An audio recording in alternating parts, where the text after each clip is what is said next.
Budget 2024 आ चुका है और चारों तरफ वो न्यूज़ चैनल हो, चाहे सोशल मीडिया हो, चाहे न्यूज़पेपर्स हो, चारों तरफ हमारी जो फाइनेंस मिनिस्टर है निर्मला सीतारमण जी, उनके बजट की चारों तरफ चर्चा हो रही है। तो क्या इस बजट में क्या कुछ खास है, किसको फ़ायदा हुआ है, किसको नुकसान हुआ है और क्या कुछ सस्ता हुआ है, तो सारी चीज़ों पर हम बात करने वाले हैं। और प्रॉपरली इस बजट पे गवर्नमेंट का कहना है कि 4 चीज़ों पे सबसे ज़्यादा फोकस किया गया है। गरीबों पे, महिलाओं पे और यूथ पे सबसे ज़्यादा फोकस किया गया है और नंबर 4 किसानों पे सबसे ज्यादा फोकस किया गया है। तो इस बजट के अंदर क्या कुछ खास होने वाला है, इस वीडियो में हम कुछ हाइलाइट्स पे बात करने वाले हैं। सारी चीजों पे बात नहीं करेंगे बिकॉज वीडियो बहुत ज्यादा लंबी हो जाएगी। कुछ जो इंपॉर्टेंट पॉइंट्स हैं कि उस पर क्या क्या होने वाला है, कि बोरोवर्स पे क्या होगा, लोन्स पे क्या होने वाला है, या फिर कुछ ऐसी गवर्नमेंट स्कीम्स क्या नई लाई गई हैं जिससे आम आदमी को जो फायदा होने वाला है, नौकरियों पे कितना ज्यादा क्या फोकस किया गया है और सबसे ज्यादा टैक्सेशन।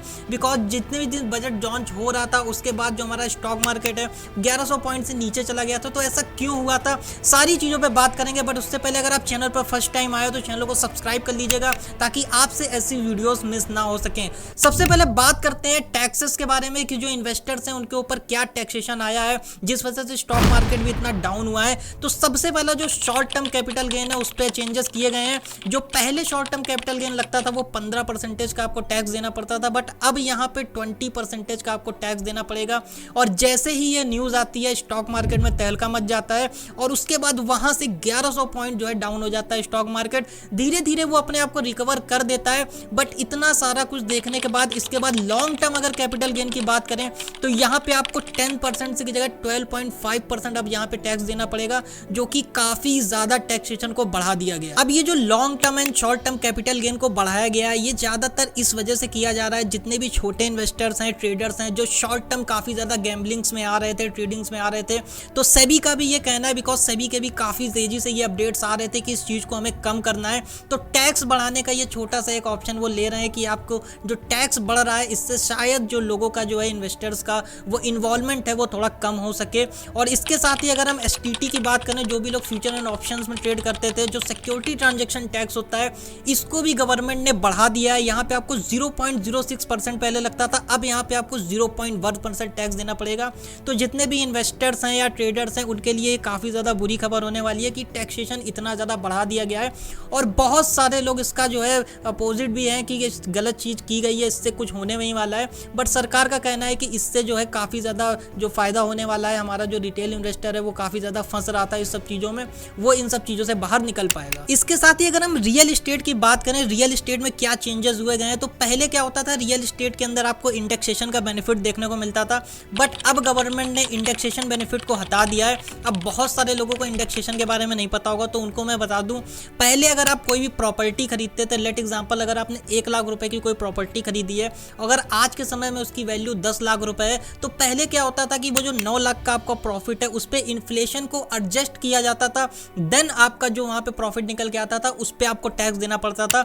बट अब गवर्नमेंट का कहना है कि आपको यहाँ पे इंडेक्सेशन का बेनिफिट देखने को नहीं मिलेगा। तो अगर आपने 1 लाख की प्रॉपर्टी खरीदी है और आपका 10 लाख का जो अमाउंट हो गया है तो आपको टोटल 9 लाख पे टैक्स देना पड़ेगा। बट पहले क्या होता था, इन्फ्लेशन एडजस्ट हो जाता था और आपका जो इन्फ्लेशन एडजस्टेड अमाउंट आता था 4 लाख 5 लाख उस पर आपको टैक्स देना पड़ेगा। तो रियल इस्टेट में भी ये काफ़ी ज़्यादा तेज़ी से ये जो बढ़ोतरी है टैक्स पे वो की जा रही है। अब ये ज़्यादातर इसलिए किया जा रहा है बिकॉज बहुत सारे लोग हैं रियल इस्टेट को एज अ इन्वेस्टमेंट पर्पस जो है यूज़ कर रहे थे, और जिनको सच में घर की ज़रूरत है, प्रॉपर्टी लेने की ज़रूरत है, वो यहाँ पे नहीं जा पा रहे थे बिकॉज प्रॉपर्टीज़ बहुत तेज़ी से महंगी हो रही थी। तो शायद इस फैसले से अब जो ज़्यादातर लोग हैं वो रियल इस्टेट में इन्वेस्टिंग पर्पस से एंटर नहीं करेंगे, जिस वजह से हो सकता है प्रॉपर्टी के प्राइसेस थोड़े डाउन हो और जितने भी लोगों को ज़रूरत है सच में प्रॉपर्टीज़ की वो सही प्राइस पर प्रॉपर्टीज़ को ले पाएँ। अब आप पूछोगे कि हर चीज़ महंगी हुई है, क्या कुछ चीज़ें सस्ती भी हुई हैं, तो ऐसा नहीं है, कुछ चीज़ों पे आपकी जो है सस्ती भी हुई है। जैसे कि अगर आप यहाँ पे लेदर की बात करें तो लेदर पे आपका जो कस्टम ड्यूटी है उसको कम कर दिया गया है, जिस वजह से लेदर थोड़ा सस्ता हो सकता है आपका। अगर हम बात करें गोल्ड एंड सिल्वर को भी काफ़ी ज़्यादा जो है कस्टम ड्यूटी हटा दी गई है, तो वो भी सस्ता हो गया है। इसके साथ ही जो कैंसर के ट्रीटमेंट में जो भी चीज़ें यूज़ होती थी उन पे कस्टम ड्यूटी को हटाया, कम नहीं किया है, पूरा फ्री कर दिया है। तो जो कैंसर का इलाज है वो काफ़ी ज़्यादा सस्ता होने वाला है अब। इसके साथ ही अगर मोबाइल पार्ट्स की बात करें तो मोबाइल पार्ट्स में जो भी यूज़ होते हैं कॉपर वगैरह, इनके भी कस्टम ड्यूटी को काफ़ी ज़्यादा हटा दिया गया है। इस वजह से इनके भी प्राइजेस हो सकता है डाउन हो सकते हैं। अब अगर बात करें कि यूथ के लिए हमारे क्या किया गया है, तो जितना भी पॉलिटिकल फैक्टर है उसको देखते हुए काफ़ी ज़्यादा ये चर्चे में चल रहा था कि बेरोजगारी काफ़ी तेज़ी से बढ़ रही है। तो गवर्नमेंट ने इस पर काफ़ी ज़्यादा फोकस किया है और उसने कहा है कि हम जो है अपने यूथ को 5000 रुपीज़ की इंटर्नशिप प्रोवाइड करेंगे जितने भी टॉप कंपनीज़ हैं उनमें। और इसके साथ ही कंपनीज़ को भी ये बोल दिया गया है कि आपका ये जो इंटर्नशिप का जो भी खर्चा है जो आप प्रोवाइड करोगे एज अ पेड इंटर्नशिप, तो उसका जो खर्चा है आप CSR एक्टिविटी में डाल सकते हो। अब CSR बहुत सारे लोगों को नहीं पता हो सकता है, तो CSR होता है कॉर्पोरेट सोशल रिस्पॉन्सिबिलिटी। अब होता क्या है कि कॉर्पोरेट सोशल रिस्पॉन्सिबिलिटी CSR में हर साल एक बजट लॉन्च किया जाता है कंपनी की तरफ से और उतना पैसा उनको CSR एक्टिविटी में डालना ही पड़ता है। तो अब गवर्नमेंट ने कह दिया कि ये जो CSR एक्टिविटी है इसका कुछ अमाउंट जो है आप एज अ इंटर्नशिप प्रोवाइड कर सकते हो यूथ को, जिससे क्या होगा कि एक स्किल डेवलपमेंट भी होगा, इसके साथ ही बेरोजगारी काफी ज्यादा कम हो सकती है। इसके साथ ही अगर हम बात करें कि महिलाओं पे क्या फोकस किया गया है, किस तरीके से इनकी मदद की जाएगी, तो महिलाओं के लिए एक स्पेशल बजट लॉन्च किया गया है 3 लाख करोड़ रुपए का और कहा गया है ये 3 लाख करोड़ महिलाओं तक पहुंचाए जाएंगे अलग अलग स्कीम से। अब डेडिकेटेड इसकी कोई स्कीम तो नहीं इन्होंने बताई है, बट हाँ ये कहा है कि इन तक ये पैसे जो है पहुंचाए जाएंगे।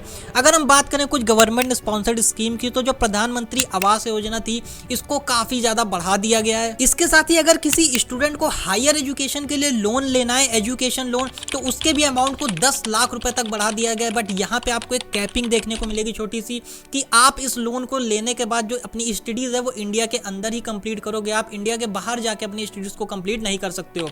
स्किल लोन्स की बात करो, यहाँ पे 7.5 लाख रुपीज तक का स्किल लोन यहाँ पे बढ़ा दिया गया है। MSME लोन को भी काफी ज्यादा ऊपर बढ़ा दिया गया है और इसके साथ ही जो मुद्रा लोन था उसके 10 लाख से 20 लाख कर दिया गया है। तो ये काफी अच्छा बेनिफिट आपको देखने को मिलेगा यहाँ पे।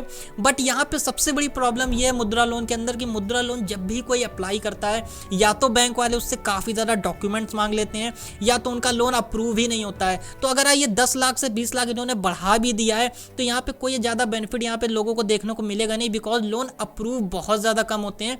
तो इनको अगर अमाउंट 10 लाख ही रहता, बट ये अगर एफिशिएंट कर दे उसको काफी ज्यादा अप्लाई प्रोसेस जो है काफी तेज कर देते, अप्रूवल काफी आसान कर देते, तो काफी ज्यादा आसान ये चीजें हो जाती। अब बात करें अगर इनकम टैक्स स्लैब रिजीम के बारे में कि क्या नए चेंजेस आए हैं, तो जो भी हमारा ओल्ड टैक्स रिजीम था उसमें कोई भी चेंजमेंट नहीं किया गया है, वो वैसा का वैसा ही है। न्यू टैक्स रिजीम में बहुत माइनर से चेंजेस किए गए हैं, माइनर मतलब बहुत ही ज्यादा माइनर चेंजेस किए गए हैं। यहाँ पे जो आपका जो न्यू टैक्स रिजीम और हमारा जो अभी जो चेंज हुआ है उसको अगर हम कंपैरेटिवली देखें तो यहाँ पे आपका कोई भी चेंज नहीं देखने को मिलेगा। बट जो 6 से 7 लाख रुपए वाला जो भी लोग अमाउंट अर्न करते थे वो उनके पे 10% टैक्स आपको पहले देखने को मिलता था, बट उनको 5% टैक्स देना पड़ेगा। तो यहाँ पे उनको 5% की छूट देखने को मिल जाती है। और जो 9 लाख से 10 लाख रुपए एनुअली अर्न करते थे उनका यहाँ पे टैक्सेशन अमाउंट 15% से घटा के 10% कर दिया गया है। तो ये काफी ज्यादा माइनर सा चेंज किया गया है जो कि मेरे को समझ में भी नहीं आ रहा है क्यों किया गया है, बिकॉज ये बहुत ही लो लेवल का चेंज है।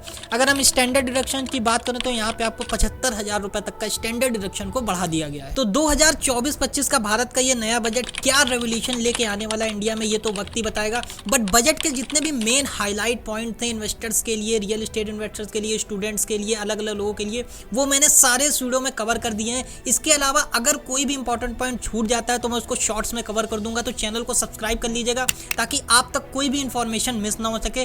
और आपका क्या ओपिनियन है इस बजट को लेके, अगर आपको कोई भी चीज अच्छी लगती है, कोई भी चीज बुरी लग रही है इस बजट को लेके, तो कमेंट सेक्शन में अपना ओपिनियन जरूर दीजिएगा। एंड शेयर बटन पे क्लिक करके वीडियो को सारे ही लोगों में शेयर कर दीजिए ताकि उन तक ये इन्फॉर्मेशन पहुंच पाए। वीडियो पसंद आई हो तो वीडियो को एक लाइक जरूर करिएगा, चैनल पर नया सब्सक्राइब कर लीजिएगा। तो चलिए मिलते हैं ऐसी और भी अमेजिंग वीडियो में, तब तक के लिए जय हिंद एंड गुड बाय।